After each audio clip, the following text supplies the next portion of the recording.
welcome to Rants Without Pants, which you can watch on chophead.blogspot.com. This is Adam Shabo. And I'm Jeremy Shabo. And you may know me as this guy's brother. So, again, we're going to take a break from politics. We like doing this every so many weeks. What are we going to do this time? This time we're going to do our top 5 flops, movie flops that we love.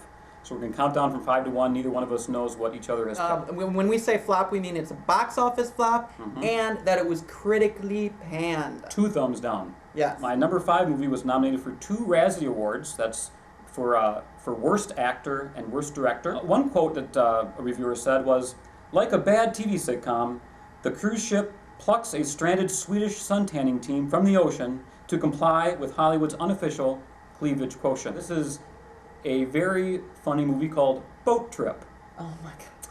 Jerry and Nick were ladies' men. I have a very big surprise for you. Wasn't until they got on the wrong love boat. It's a gay cruise, Jerry, not a bi cruise. It's a gay cruise. I'm swimming back to shore. This is where Cuba Gooding Jr. And Horatio Sands, our best friends, they unwittingly get onto a gay cruise, and then they themselves have to pretend they're gay. And Roger Moore portrays a flaming gay man as well. Okay. One of my favorite scenes being he's basically after Horatio Sands' character, and they meet up in the morning for a buffet. Roger Moore slides next to him sitting down, and he has a fork and a little sausage on it, and he says, "Do you care for a bite of my sausage?" In England, we call them bangers. When I was younger, one of my cousins came to me and said, "You're going to have to see this movie." And he described it as just like Star Wars.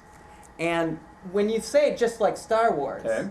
that's not something as a kid you don't throw around lightly. Okay. No. And so I went to it, and I liked it. And what was surprising is I just watched it 2 nights ago, and I still liked it. And I was really surprised by that. He-Man? Masters of the Universe. Dolph Lundgren. Dolph Lundgren. There is only one man who dares challenge him. They are locked in a battle to the death. Dolph Lundgren as He-Man. Frank Langella as Skeletor. Only they have the powers to be Masters of the Universe. You know, the acclaimed actor, Frank Langella, calls it his favorite role he's ever played at.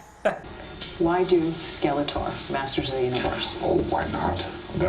That's one of my favorite parts. Really? Oh, I love that part.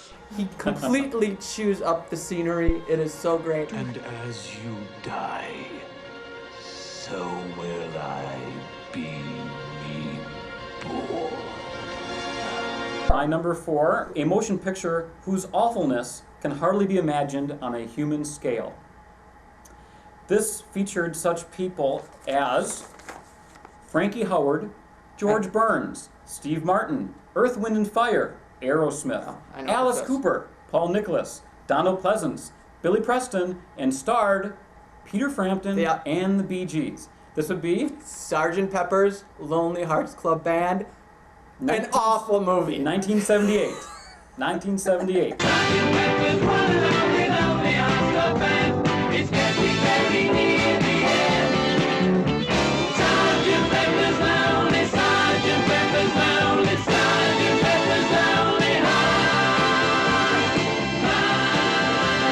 Okay, so explain to me why you love the movie. Well, it does have nostalgic character because it was a movie that we watched a lot when we were a kid. We did. Back when betas and VCRs were very new, our cousins had only a few films, and when we'd go there, we'd always watch either Empire Strikes Back or we'd watch Sgt. Pepper's Lonely Hearts Club Band. I bought the double album. I have those songs on my iTunes, and very honestly, there are some versions that I like it better than the Beatles versions.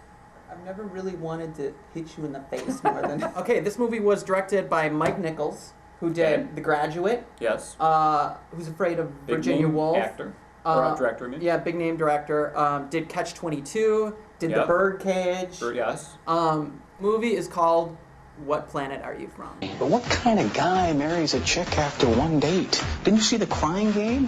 Gary Shandling, Annette Bening, Greg Kinnear, Ben Kingsley, Linda Fiorentino, and John Goodman. I'm tracking an alien. He's here to have sex with our women. Aliens having sex with people? How does that make me feel? What planet are you from? In the beginning, they do tests on who's going to be the best alien to bring down there. Gary Shandling wins. They have all these like really good. Already that's a plot. There's already hole. If Gary Shandling is the best. There's all these good-looking guys. Yeah, and he wins. Then he wins. It's because he's very quick. He's smart. Okay. But he has. They had to install a penis on him, so every time he gets aroused, his penis would hum. You're making a noise. It hums. Guess it doesn't know the words.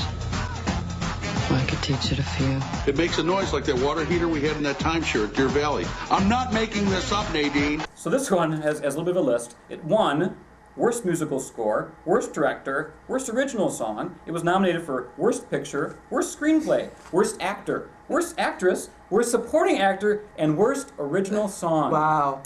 And here's one of a sample quote. Lurches from almost unwatchable to so awful it's fascinating.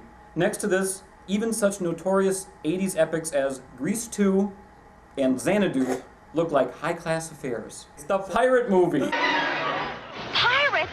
You mean like walking into playing buried treasure hack, slash off with his head and the Jolly Richard and everything?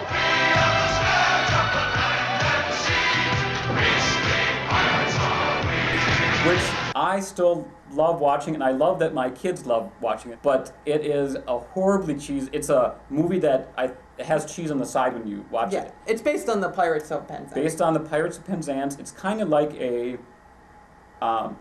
airplane-esque humor. The name of the worst original song was called Pumpin' and Blowin'. I'm done, I've had enough. I'm pumping and blowing. Was nominated for worst original song, which was Happy Ending. Give me a happy ending every time. Okay, my number 3, Omar Sharif. You know who he is? Yeah. Acclaimed actor, Lawrence of Arabia. Yes. This is what he had to say. He retired from acting after this movie. Okay? I'm just gonna take it anymore. He says, after my small role in this movie, I said to myself, let us stop this nonsense. These meal tickets that we do because it pays well. Bad pictures are very humiliating. I was really sick.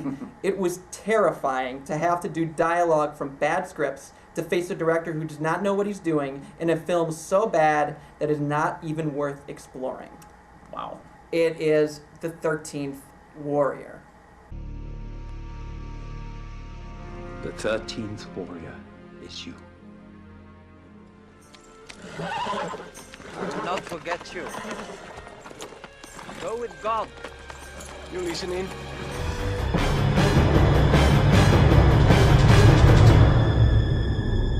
It is one of those movies I put in a lot. I like it so much. It got critically panned. Okay. It cost $160 million. Wow. And it made $60 million. Wow. So, and I can tell you, Big loss. The money doesn't show on the screen. Okay, my number 2, a quote from a reviewer is, predictably awful 4th installment. This film was voted in at number 40 on a list of the 50 worst movies ever by readers of Empire magazine. And here's the quote that will give it away. More sluggish than a funeral barge, cheaper than a sale at Kmart. It's a nerd. It's a shame. Oh. It's Superman 4.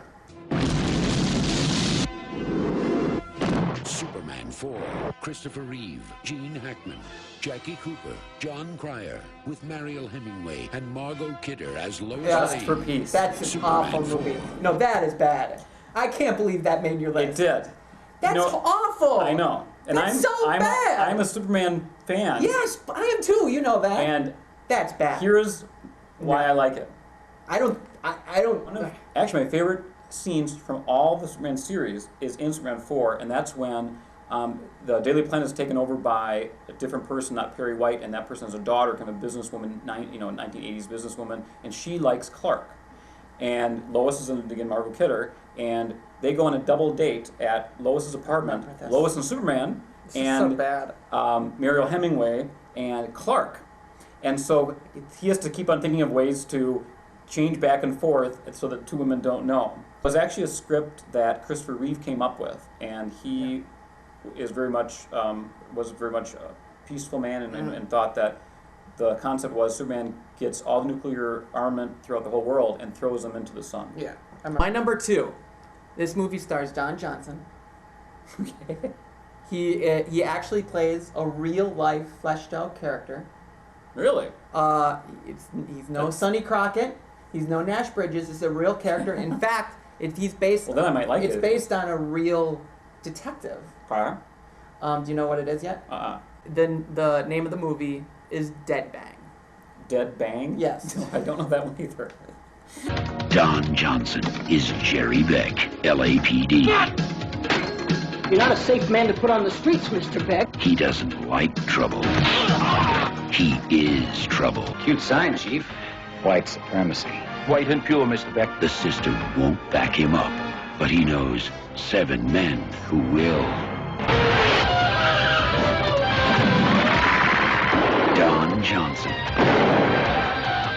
Dead Bang. It's an 80s action movie. Okay, so he did it during the Miami Vice years. Yeah, it was 1989. Okay, so after Vice. After Vice. Okay, but that's still his era. During his and he is so good in this movie. Did he sing his single that he released around that time? Didn't Don Johnson have a what is it called?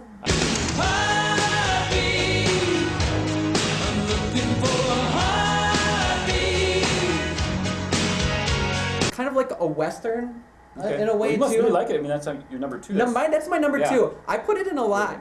Well, he teams up with 6 Southern African American police officers. All right. That go after the white supremacists. That's why it's kind of like the Magnificent Seven in that way, or Seven Samurai. Okay, so you're relating it to those 2 highly acclaimed movies. Right. Okay, what's your number 1? My number 1 won a Golden Raspberry or Razzie Award for a special category called Worst Excuse for Family Entertainment. Yes, I know what this is. Here's a quote. "This is an ugly, desperate, witless little movie that even if you happen to like it, will evaporate from your memory in the time it takes to flip the channel." And then here's what if you probably know it already, but if you don't, here's the line, the review. "I think at this point somebody needs to tell Robin Williams that the whole white guy hip-hop routine was played out around 1997. This was given an F by Entertainment Weekly, and it was also listed as the worst movie of 2006. Let's count it on the count of 3. 1, 2, 3. RV. Mom, some idiot just parked this ugly RV outside our house. Oh my God, it's your husband. Dad! The toilet's backed up! Sewage tank is overflowing. We are gonna get this fixed up for you. It's gonna be a regular Field of Dreams moment for us, buddy.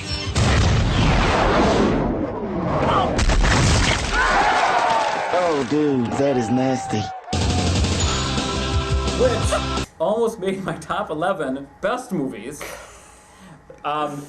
This movie, I think, is not only hilarious, and everybody I showed it to, my brother refuses to watch it with me. I refuse to watch it. And one of these days you are going to watch it, because it looks awful. It looks awful, but it isn't. They think it looks like, but you watch it and then it isn't.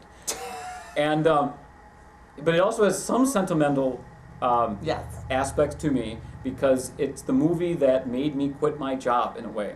After being at a place for 14 years and things weren't going well at that time, and I watched this movie, and true, I had a little bit to drink that night that we were watching it, and there's a scene at the end of the movie where his daughter basically says to the dad, Robin Williams, "I get it, Dad, sometimes you just gotta play by their corporate rules, and sometimes you just gotta take it." And she's saying it knowing that that's just the opposite. You can't be acting like this. Right. And then Robin Williams goes and ends up in front of his boss, and much for the people quitting his job, and of course everything works out at the end. But did everything work out with you? Yes, it did. Yeah. I did end up leaving for another company, and I've been there for 5.5 years, and it was a great change. And You're very happy you made yes, that and actually move.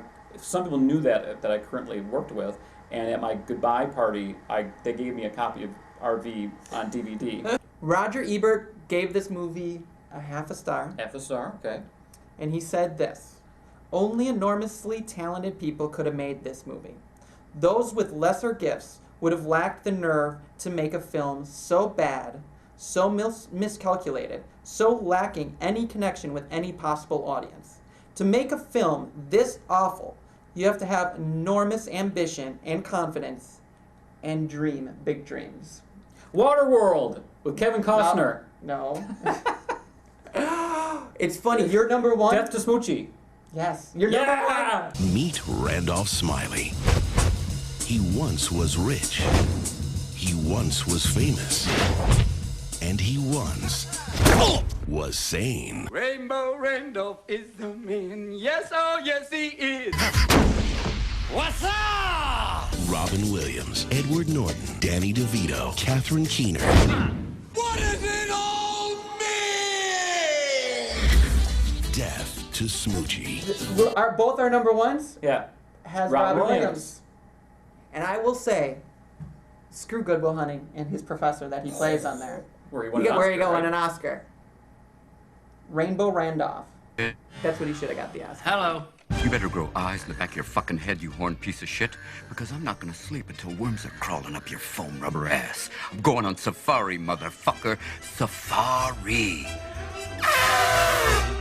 So, any honorable mentions? Yes. Xanadu.